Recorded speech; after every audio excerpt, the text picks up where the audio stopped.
Doctor plus மெய் என்பவர்களுக்கு உங்கள் பாரம்பரிய வைத்தியர் உங்கள் ராஜசூரியன். அற்புதம் ஆனந்தம். மெய் என்பவர்களே, டாக்டர் பிளஸ்ல இன்றைக்கு நானே ஒரு கேள்வியை கேட்குறேன் உங்கள்கிட்ட. அது என்னங்க, சுகர் வந்தவங்க எல்லாருமே சப்பாத்தி சப்பாத்திங்கிறீங்க, யாருங்க அதை சொல்லி கொடுத்தா? தெரியாம கேட்குறேன். இப்போ சப்பாத்தி சாப்பிட்டா சுகர் குறைஞ்சிருமா? என்னங்க இது?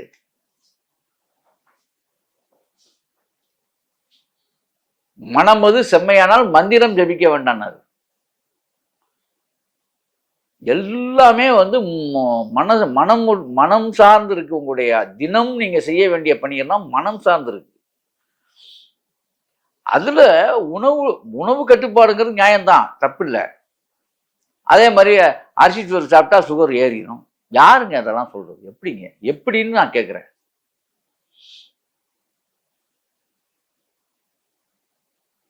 கணையத்துல புண்ணு, கணைய புண்ணை ஆற்றுவதற்கு உண்டான, தேற்றுவதற்கு உண்டான அரிய வழிகளை விட்டு சப்பாத்தி சாப்பிட்றது, மாத்திரைகளை போட்டுக்கிறது, உடனே சுகர் குறைஞ்சிடும் நீங்களா கற்பனை பண்ணிக்கிற. அதனாலதான் கடைசியில காலை விட்டு கையை விட்டு நடக்குதா? 10 வருஷம் 5 வருஷம் மாத்திரை சாப்பிட்டுலாம் கடைசியில என்ன நடக்குது?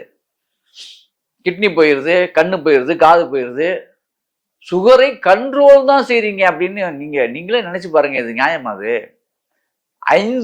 எனக்கு தெரிஞ்ச 5 வருஷம் 10 வருஷம் மாத்திரை சாப்பிட்றவங்களாம் என்ன சொல்றீங்க அப்படின்னா, இது சுகரை கண்ட்ரோல் செய்கின்ற மாத்திரை, இதை நம்ம சாப்பிட்றோம். அதே மாதிரி சுகரின் அளவு குறையும். என்ன குறையும்? சப்பாத்தி சாப்பிட்டா கிடையவே கிடையாது. 3 நேரமே நீங்க நான் சொல்லக்கூடிய அரிசிகளை சாப்பிடுங்க. டெஸ்ட் பண்ணுங்க. நான் சொல்ற மாதிரி சாப்பிடுங்க. எங்கே சுகர் ஏறுதான்னு பார்ப்போம். சாப்பிட்டு முடிச்சுட்டு 1 ஸ்பூன் வெந்தயத்தை எடுத்து வாயில போட்டுருங்க.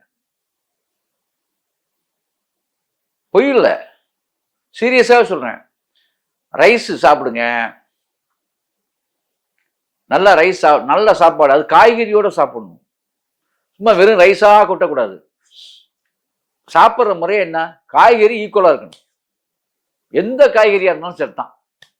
நீர்க்காய்கள், பூசணி, வெண்பூசணி, அவரைக்காய் சுகர் கம்ப்ளைண்ட்டுக்கு அவரைக்காய் ரொம்ப சிறப்பானது. அவரைக்காய், பீர்க்கங்காய், இது பீன்ஸு, வாழைக்காய், வாழைப்பூவு, இப்படி கூட வச்சுக்கலாம். நீங்க ரைஸ் எடுத்துக்கங்க, வாழைப்பூ டெய்லி வாங்கிக்கங்க. வாழைப்பூ பொரியலோட ரைஸ் சாப்பிடுங்க. அப்படி 3 வேளையுமே, டெய்லி 3 வேளையுமே இது செஞ்சு பாருங்க. உங்க வீட்டில் நீங்க தான் அந்த மிஷின்லாம் வச்சிருப்பீங்களே சுகர் பார்க்கறதுக்கு. காலையில நீங்க என்ன பண்றீங்க, காலையிலே சாப்பாடாக்க சொல்லிருங்க. ஒரு 3 வாழைப்பூ வாங்கிக்கோங்க. உங்களுக்கு ஸ்பெஷலாக டெஸ்ட் பண்ணி பாருங்க நான் சொல்றது உண்மையா பொய்யான்னு. வாழைப்பூவை அந்த உள்ள இருக்க தண்டை நீக்கிட்டு முறையா இது கழுவி வெட்டி, வாழைப்பூ பொரியல், வாழைப்பூ கூட்டு செஞ்சிருங்க. நல்லா சீரக மிளகாலாம் போட்டு முறையா நீங்க என்ன ஸ்டைலில் செய்றீங்களோ செஞ்சுக்கோங்க. அதை சாப்பாட்டில் போட்டு பிணைஞ்சிடுங்க. ரொம்ப டேஸ்டா இருக்கும். சாப்பாடு எந்த அளவுக்கு, வாழைப்பூ அந்த அளவுக்கு இருக்கணும். அப்படி சாப்பிடணும். 3 வேளையுமே. நைட்டும் சாப்பிட்டுருங்க, அதே மத்தியானமும் சாப்பிடுங்க. நல்லா இருக்குமா? சூப்பரா இருக்கும். உண்மையிலேயே டேஸ்ட் நல்லா இருக்கும். சாப்பிடுங்க, சாப்பிட்டு பாருங்க. நான் சொல்றது ரைஸ் போனா சுகர் வருதுன்னு சொல்றீங்களா? வெறும் ரைஸை வேற வேற மாதிரி நீங்க இந்த பிரியாணி அந்த அணி இந்த அணின்னு வேற வேற மாதிரி சாப்பிட்டா தான் பிரச்சனை. எண்ணெயை ஊற்றி வெறும் எண்ணெயை சொதன்னு விட்டு, சம்பந்தம் இல்லாத பாமாயிலாம் விட்டு கிளம்பி கடை திறக்காததுன்னு அந்த மாதிரி. நான் சொல்றது ரைஸா சீரகம் ஈக்குவலா. ஜீரா ரைஸ்னு ஒரு ரைஸ் எல்லா பெரிய ஹோட்டல்லையும் இருக்கும், இப்போ சின்ன ஹோட்டல்லையும் இருக்கு. சீரகத்தையே ரைஸோட போட்டு ஆக்குறது ஜீரா ரைஸ்னு அதுக்கு பேரு. சீரக சாதம் 1 கிலோ, இப்போ 1/2 கிலோ அரிசி, இது 1/2 கிலோ அரிசி போடுறீங்க அப்படின்னா ஒரு 1/2 கிலோ அரிசிக்கு 100 கிராம் சீரகம் அதில் போட்டணும். 100 சீரகம் போடணும். அதுதான் சீரகச்சோறு. சீரகச்சோறு ஆக்கிக்கிட்டு ரசம் அந்த மாதிரி என்ன வேணா வச்சுக்கங்க, ஊற்றிக்கங்க. சுவையா இருக்கும். ஒரு பொரியல் வச்சுங்க, ஏதோ ஒண்ணு எங்கே சாப்பிடுங்க. அவ்வளவுதான். வாழைப்பூ 3 வேளையும் ரைஸ் வாழைப்பூ சேர்த்துக்கணும். சாப்பிட்டு முடிச்சுட்டு வெந்தயத்தை நல்லா வறுத்து வச்சுக்கோங்க. வறுத்த வெந்தயம் கம்ம இருக்கும். 1/2 ஸ்பூன் வெந்தயம் மட்டும் வாயில போட்டு தண்ணி, மாத்திரை சாப்பிடுறீங்களே அது மாதிரி 1/2 ஸ்பூன் நல்லா சாப்பிட்டுருங்க வயிறார ரைஸை. 1/2 ஸ்பூன் வெந்தயத்தை மட்டும் வாயில போட்டு தண்ணி குடிச்சிருங்க. நைட்டு வரைக்கும் இதை செய்யுங்க. இதே மாதிரி சாப்பிட்டு 3 வேளையும் சும்மா ஒரு 1/4 ஸ்பூன் 1/2 ஸ்பூன் போட்டிங்கன்னா போதும். மாத்திரை மாதிரி வெந்தயத்தை, அதாவது வறுத்த வெந்தயம் போட்டுடணும். வறுத்து இடிச்சு, அதாவது தூள் பண்ண வெந்தயம், வெந்தய தூள், வெந்தய பவுடர். அவ்வளோதாங்க. காஃபி மாதிரியே இருக்கும். இல்லை அது ரொம்ப இதாக இருக்குன்னா காஃபி போட்டே குடிங்க, வெந்தய காஃபி குடிங்க. சுகர் கம்ப்ளைண்ட் உள்ளவங்களுக்கு தான் சொல்கிறேன். இப்போ 3 வேளையும் சாப்பிட்டீங்க, நைட்டும் சாப்பிட்டீங்க. சாப்பிட்டு முடிச்சுட்டு ஒரு 10 மணிக்கு அல்ல 9 மணிக்கு எப்போ சாப்பிட்டீங்க, அதுக்கப்புறம் ½ hour கழிச்சு சுகரை டெஸ்ட் பண்ணுங்க. அளவு ஏறி இருந்தா என் நம்பருக்கு நீங்க ஃபோன் பண்ணுங்க. ஐயா சுகர் ஏறி விட்டது எங்களுக்கு, நான் சொன்னதை மட்டும்தான் சாப்பிடணும், வேற எதுவும் எக்ஸ்ட்ரா வேலையெல்லாம் நீங்க பண்ணிட்டு தேவையில்லாத வேலையெல்லாம் பண்ணிட்டு இருந்தா, நான் சொல்றது ரைஸ் நான் சொன்ன விஷயங்களோட சேர்த்து வயிறார நிறைய சாப்பிட சொல்லியிருக்கேன். எங்கே சுகர் ஏறுதான்னு பார்ப்போம். அப்ப இதுல இருந்து என்ன புரியுது, கண்ட்ரோல் பண்ணுவதற்கு இயற்கை உணவு, இயற்கையாக வெந்தயமும் வாழைப்பூவுமே போதும் நமக்கு அப்படின்னு புரியுதா இல்லையா உங்களுக்கு?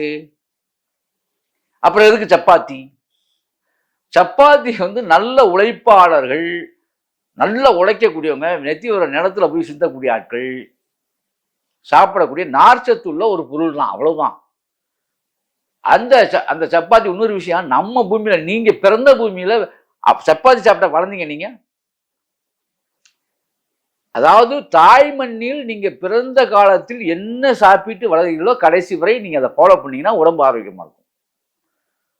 இதுதான் அனுபவ ரீதியான பாரம்பரிய வைத்தியம் சொல்லி கொடுக்குற விஷயம். அது உடலுக்கு தாய் மண்ண, உங்க தாய் சின்ன பிள்ளை இருந்து உங்களுக்கு என்ன கொடுத்து வளர்த்துறான்? நீங்க ஏன் இப்ப திடீர்னு மாறிக்கிட்டு இருக்கீங்க? எங்கே ஏன் இந்த மாதிரி கலாச்சார சீரழிவுலாம்? சார் அந்த தட்பவெட்ப அந்த மாநிலத்துல அந்த மண்ணில் பிறந்தவங்க இயற்கையா அந்த மாதிரி சாப்பிட்டு வர்றாங்க. இப்ப இந்த ஃபாரின்ல எடுத்துக்கங்க, சுவிட்சர்லாந்துல சீஸ்ன்னு சாப்பிட்றாங்க. நம்மளால வாயில வைக்க முடியல, அது வேற விஷயம். அவர்கள் அதை பெரிய நம்ம இங்க சாப்பிடுவோமே,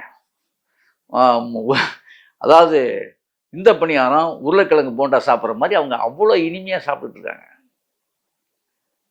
வாழைக்காய் பச்சி நல்ல ஒரு வாசனையான எண்ணெயில், அதாவது உண்மையான கடல் எண்ணெயில தோய்த்து போடுகின்ற அழகான வாழைக்காய் பஜ்ஜி சாப்பிட்ற மாதிரி உண்மையான கடல் எண்ணெய் போட்டு வாழைக்காய் பஜ்ஜி சாப்பிட்டு பாருங்க, அவ்வளோ டேஸ்டா இருக்கும். அந்த மாதிரி சீசா இங்கே சாப்பிட்டுட்டு இருக்காங்க பல கோணங்கள்ல. நமக்கு பக்கத்துக்கே போக முடியாது. நான் அந்த பண்ணுன்னு சொல்லிட்டு அவ்வளவு கிட்டத்தட்ட பார்த்தீங்கன்னா இவ்வளோ பெருசா இருக்கு, தலைவான மாதிரி இருக்கு. அதை அறுத்து அதில் என்னமோ தடவி சாப்பிட்றாங்க. அந்த பண்ணெல்லாம் நம்ம வாயிலே வைக்க முடியாது, வாய்க்கே போகாது. ஆனால் அதை அருமையாக சாப்பிடுகிறார்கள். அது அவங்க பழக்க வழக்கம், அப்படி பழகிட்டாங்க அவங்க. நாம் நம்முடைய உடலுக்கு சின்ன வயதுலேருந்து எதை பழக்கி விட்டோமோ அந்த பழக்கத்திலிருந்து மாறாதீங்க. சுகர்னா ஒன்றும் பயப்படாதீங்க. கணையத்துல புண்ணுங்க.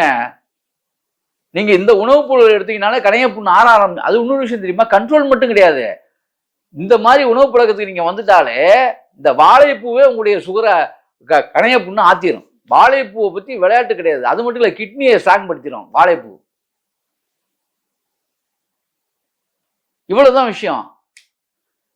இது மாதிரி இயற்கையா அதுக்கு நான் சொல்ல வர்ற விஷயம் என்னன்னா, சப்பாத்தி தேவையில்லை. சப்பாத்தியால் உங்களுக்கு ஒன்றும் நடக்கப் போவதில்லை. சப்பாத்தி ஒரு அத்தியாவசியம் கிடையாது. சுகர் பேஷண்ட்டுக்கு சப்பாத்தி ஒரு மேட்ரே கிடையாது. சரியா? ஆக நீங்க அழகா நீங்க சாப்பிடலாம். ஸ்வீட் சாப்பிடலாமா சார்? வாய்ப்பே இல்லை ராஜா. ஏன் சொல்றேன் தெரியுமா? வெள்ளைச்சீனி பயன்படுத்தியதான் சுகர். அந்த எல்லா இனிப்பு பொருட்களும் வெள்ளைச்சீனி சாப்பிடக்கூடாது. அது கணைய புண்ணை அதிகப்படுத்தும், குடல்ல புண்ணை உண்டாக்கும். அதாவது தமனிகளும் அந்த உடல் உறிஞ்சிகளும், அதாவது உறிஞ்சிகள்லாம் இருக்கு பாருங்க, உறிஞ்சிகள்லாம் புண்ணா போயிடும். அப்ப உங்களுடைய உணவு, அதாவது நீங்க அதிகமா வெள்ளைச்சீனி சாப்பிட என்னன்னா நீங்க சாப்பாட்டுடைய சத்தை வந்து குடல் உறிஞ்சுற அளவுக்கு தன்மை இழந்துடும், குடல் பலகீனமாயிரும், வேற ஒன்றும் இல்லை, விஷயம் தான். அப்போ ஆல்ரெடி அந்த தன்மையில இருக்க நீங்க அதனாலதான் அதை சாப்பிடக்கூடாதுன்னு சொன்னது, வேற ஒன்றும் இல்லை. இதை சாப்பிட்டோன்னா ஒன்று, அதாவது சுகர், இந்த சீனியை சாப்பிட்டா சுகர் வந்துடும் கிடையாது, இங்க உள்ளுறுப்புகள் பாதிக்கப்படும். சரியா? சுகர்காரர்களுக்கு மட்டும் இல்ல, சராசரி ஆட்களுக்கும் இதே நிலைதான், நீங்க உணர்ந்துக்கோங்க. அதனாலதான் பனங்கருப்பட்டி, பனங்கள் கண்டு, நாட்டு சக்கரை, அதுலயும் ஏதோ கலப்படம் வேற சொல்லிக்கிறாங்க, அதான் பார்த்துக்குங்க. கலப்படமற்ற உண்மையான ஒரிஜினல் வேணுங்க. பனங்கருப்பட்டி, பனங்கள் கண்டு நீங்க தின்னாலே உங்களுக்கு சுகர் போயிடும், அது தெரியுமா உங்களுக்கு? இனிப்புலயே சுகரை மாத்துறதுக்கு மருந்து இருக்கு, சப்பாத்தி தேவையில்ல. பனங்கருப்பட்டி தின்னா, இது பனை வெள்ளம் சாப்பிட்டாலே, பனங்கற்கண்டு சாப்பிட்டாலே சுகர் ஓடி. இப்படிலாம் இருக்கு அன்பர்களே.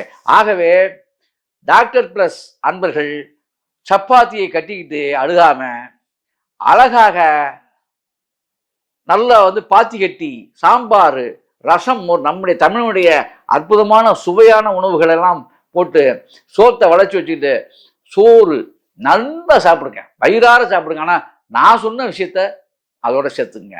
வாழைப்பூவும், இன்னொன்னு சொன்னேனே, துவர்ப்பான விஷயம் எது வந்தாலும் ஓகே தான், வாழைப்பூ ரொம்ப அற்புதமானது. அதை விட இன்னும் சிறப்பானது என்ன அப்படின்னா, இந்த சப்பாத்திக்கு பதிலாக நீங்க எப்போதுமே ஒன்று புரிஞ்சுங்க, சாப்பிடும்போது இந்த சீரகத்தை அங்கே அதிகப்படுத்திடுங்க. சீரகம், சீரகம் வந்து ஏதாவது ஒரு வகையில் உள்ள போயிடுச்சுன்னா உங்களுக்கு டோட்டலாகவே உங்கள் பாடியை கழுவி வெளியே கொண்டாந்து எல்லா புண்களையும் ஆற்றக்கூடிய தன்மை சீரகத்துக்கு உண்டு. கணைய புண்ணை ஆற்றிவிடும். ஆகவே இப்படி சாப்பிட்டு அப்படி வாழுங்கள். அற்புதம், ஆனந்தம்.